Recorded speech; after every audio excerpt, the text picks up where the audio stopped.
واذكروا الله كثيرا لعلكم تفلحون. بسم الله الرحمن الرحيم. الحمد لله رب العالمين، والصلاة والسلام على أشرف الأنبياء والمرسلين سيدنا محمد أبي القاسم الأمين وآله وصحبه أجمعين، ولا حول ولا قوة إلا بالله العلي العظيم. وبعد. Menjawab video Kiai Haji Sinwani Adra'i bagian 2. Sebelum kita lanjutkan jawabannya, kita dengarkan terlebih dahulu potongan daripada videonya. Bismillah. Artinya ada remah kayak gini. Bila amalan Nabi lo ikalaku sahabat berarti khusus.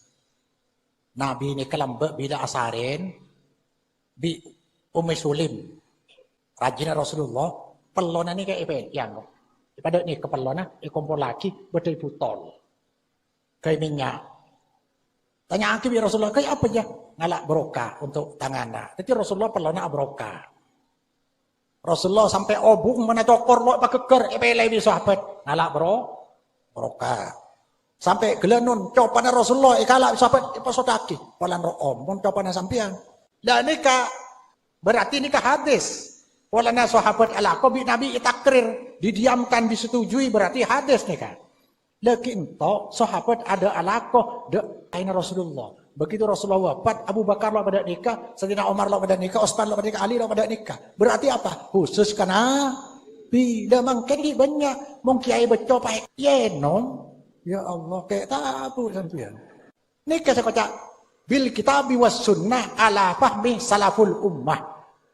Quran hadis narok pemahaman sahabat. Mon sahabat lo norok Nabi berarti dia khusus ke Nabi. Jadi dalam pertemuan kali ini kita akan menjawab pernyataan beliau bahwasanya semua yang dilakukan di masa Rasulullah sallallahu alaihi wasallam kemudian ternyata tidak dilakukan oleh para sahabat, maka itu khususiyah, hanya khusus kepada baginda Nabi Muhammad sallallahu alaihi wasallam. Jadi tidak boleh dilakukan oleh orang lain sebagaimana yang dilakukan oleh sebagian orang Madura mengambil bekas minuman daripada seorang ulama atau orang yang dianggap soleh. Itu tidak boleh kata beliau. Maka beliau memberikan 3 contoh. Contoh tentang air wudhu Rasulullah sallallahu alaihi wasallam direbutkan kadu ayyak tatilu dalam hadisnya, mereka hampir seakan-akan berperang untuk mendapatkan bekas air wuduk Rasulullah sallallahu alaihi wasallam. Yang kedua adalah ketika beliau potong rambut, beliau memberikan rambutnya kepada orang-orang dan para sahabat. Yang ketiga ketika beliau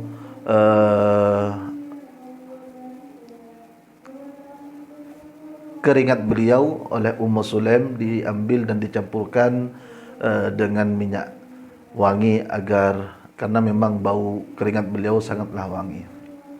Sebelum saya menjawab, ada satu hal yang saya ingin kritisi. Kayaknya beliau Kiai Haji Sinwani Adra'i tidak dapat menggambarkan bagaimana kalau bukan istri Rasulullah sallallahu alaihi wasallam dapat mengambil air keringat, sehingga beliau salah dalam memahami Ummu Sulaim. Ummu Sulaim ini dikatakan istri Rasulullah sallallahu alaihi wasallam, padahal Ummu Sulaim ini adalah ibu daripada Sayyidina Anas ibnu Malik.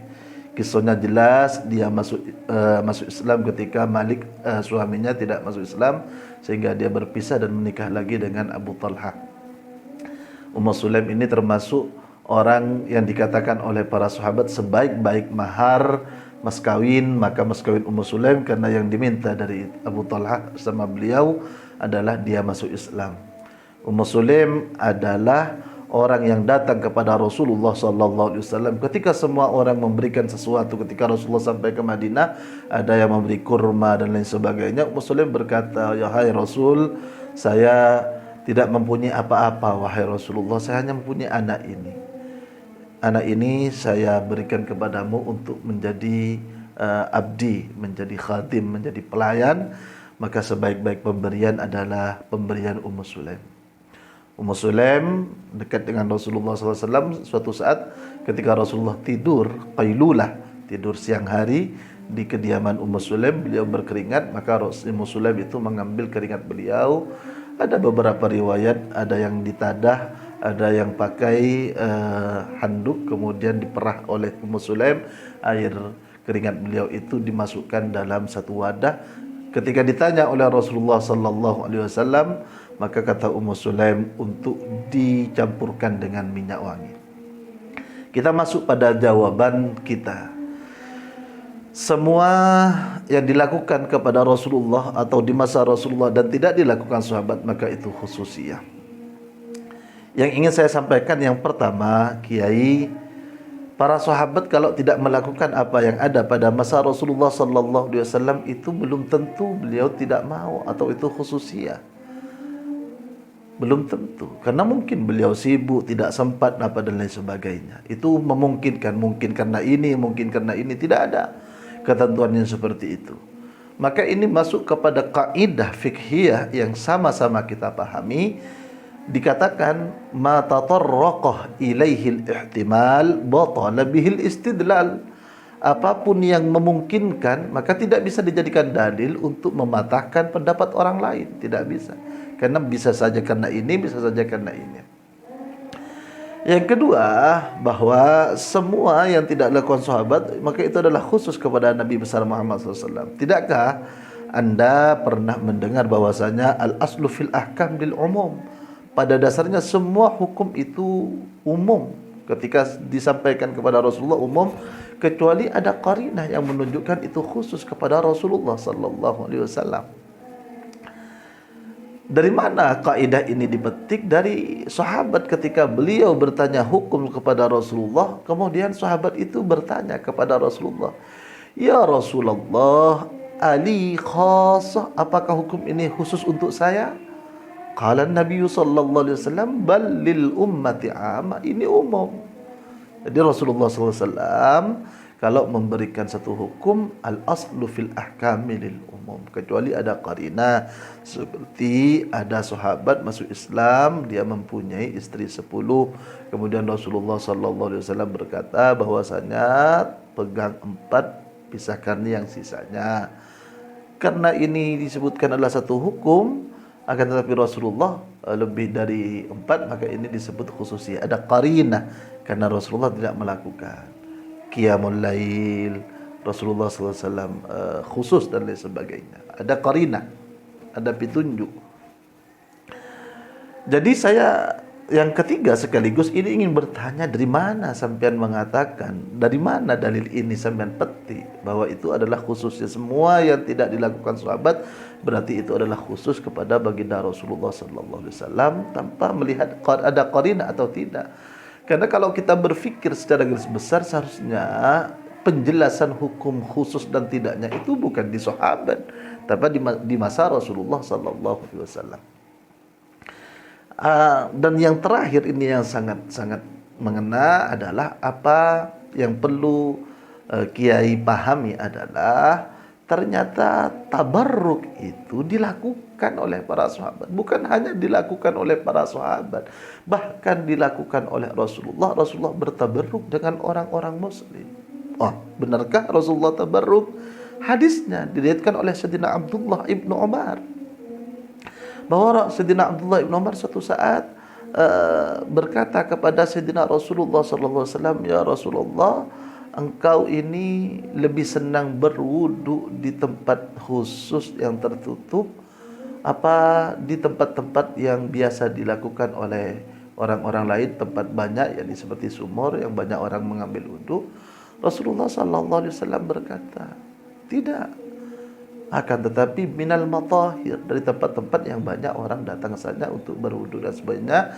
Inna dinallahil hanafiyyah samha." Kemudian Sayyidina Abdullah bin Umar berkata, "Wa kana Rasulullah sallallahu alaihi wasallam yab'atsu ilal matahir fayu'ta bil ma." Mutus orang untuk ngambil dari air yang biasa orang-orang berwudu. Kemudian air itu dibawa kepada Rasulullah, kemudian fayashrabuhu. Rasulullah meminumnya.